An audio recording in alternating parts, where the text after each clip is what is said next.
And Assemblyman Billy Jones joins us now. Welcome, it's good to see you. Good to be back. The Speaker made Plattsburgh the first stop on his summer tour of the state, visiting Bombardier, which he says potentially could be a major supplier of rail and subway cars to New York City as they and the state finalize the $28 billion MTA capital plan. Obviously, you and a lot of people here in the North Country keeping your fingers crossed that Bombardier could be a big part of that. Of course. The transportation manufacturing cluster we have here in Plattsburgh, we want to keep it going. And people often ask me why I'm so interested in the MTA, and the connection between the MTA and the North Country is quite simple. For us, it means jobs here, it means building cars for them, it means building infrastructure for the MTA, and naturally we want to keep that going and we want to build upon that. And we have great companies here like Bombardier and other transportation companies that feed into the MTA system, and it creates jobs here and creates good paying jobs for the North Country economy.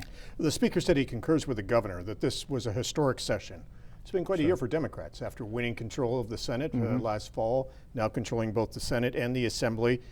It really has transformed politics in New York, and we've seen a lot of progressive bills make their way through the legislature this session. The governor saying that the state really has become the most progressive state in the nation and that he wants that to continue on. Are you comfortable with that, or is that a problem for you being here in the North Country where people tend to be more conservative? Well, Tom, it's no secret that I'm more of a moderate Democrat.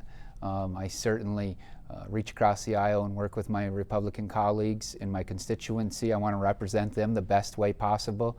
So I'm a middle of the road, moderate Democrat, and some of the more progressive issues, I have an issue with them because like the old saying goes, all politics is local, and I always listen to my constituents. Some of the major bills that made it through: climate change, driver's licenses for undocumented immigrants, expanding workers' rights for farm workers. Are those three in particular, could they be potential issues for certainly you here in the North Country? When you talk about the farm workers' rights bill, I was opposed to that because I believe it's going to hurt agriculture in our area. And you mentioned before that what the Speaker was talking about. He thought they came up with a compromise, but I believe at the end there were some things in there that just weren't palpable to our agricultural industry. I was opposed to the bill. I feel right now especially that we can't have these extra mandates imposed on our agricultural industry. They are operating under very slim margins, and actually in the dairy sector operating at a loss each year that goes by. We've talked plenty about this before, you and I, about the price of milk is the same as it was in 1974, the year I was born. And we just can't keep putting these mandates on our farmers. Certainly, do we want to see our workers treated properly and correctly? Of course. And our farmers want to see that. We should be working together to make our agricultural industry robust here in the North Country and in New York State. And I will continue to do that, but we can't hurt our farmers at the same time. Do you support the green light bill? I voted no on it, and I am opposed to it. Not a lot of people out there for it in my area. A lot of opinions against it. I did not hear. I was expecting kind of to see the agriculture and the farming community come out maybe in support of it. I didn't hear any of that. Many of my constituents were opposed to it. And that is why I voted in opposition to it. Last couple of weeks of the session, a major climate change bill did pass, which by 2050 would reduce the amount of carbon emissions by 85%. That could, in the long run, be beneficial for solar, wind, and hydro development in the North Country. But at the same time, are there concerns about the impact that could have on rural parts of the state? We have a vast growing energy sector here, green energy sector here. We should work upon that to create good green energy jobs here, and we are working on that. You don't have to, you can travel around my district alone and see, solar, wind, hydro power being used and utilized. We should take advantage of that and keep building and growing upon that economy. But at the same time, there were some things left out of that legislation that might hurt our forestry industry in particular. So we have to work in the future I have to work in particular for my district to make sure biomass, biofuels are included in on this. And I believe they have to be, because I don't think those goals are going to be reached without it. Some of the major bills that passed this session: early voting, raising the tobacco use age to 21, Sure. banning single-use plastic bags, decriminalizing marijuana. That was basically a compromise. The legislature couldn't agree on a full legalization of marijuana, so decriminalizing of marijuana. Did you support that? I did support that measure. I supported it because of the expungement of records. I've sat here in the past and told you I have continuously told you that I have serious concerns about legalizing marijuana, adult use marijuana. I still have those concerns. I'm not there yet on that. Probably won't be in the foreseeable future.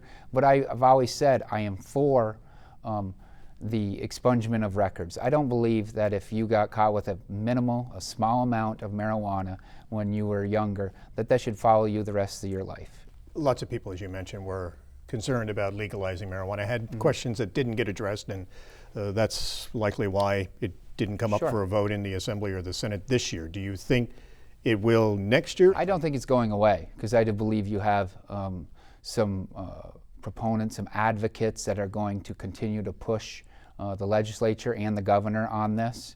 And you know what? There are very legitimate, serious concerns on this from both sides of the aisle. Driver impairment is one. Yes. How do you detect who's been using Exactly. marijuana and if they're impaired? But beyond that, you have additional questions? I mean, it just isn't that issue for you? No, it's not that issue. I don't think anybody can sit here and say, you know, that smoking marijuana is good for you. I don't think any of the advocates for it. Medical use, of course, and they have that down to a science, I believe. But full-on recreational adult use, I don't think anybody can say it's good for you. Now, do I believe that someday we will be there? I mean, I'm a realist. I think we will be there. You talk about other states that are doing it. But I do believe we need to address the health concerns about it and our youth as well. There are plenty of PTA groups, health groups that have serious concerns about the effects that marijuana has on our brains and bodies. And we need to address that. We can't just turn a blind eye to that. So when you're talking about this, you have to address those concerns as well. There was a scare for you and other North Country lawmakers when the budget deal included giving the governor the authority to close up to 3 more state prisons. You did get assurances from the Department of Corrections several weeks ago that none of the 2 that they've now decided will be closed will be in the North Country. So that's a relief. Yeah, certainly is a relief to me. We've been hit the hardest. Whenever I've had to answer, or whenever I have answered this question, I have quite simply said the North Country has taken their hits on this. We've closed 3 prisons in the past 11, 12 years that I can remember going back. I believe Gabriel's was the first in this in the last 10 or 11 years. So my issue with it has always been these facilities are creating good paying jobs.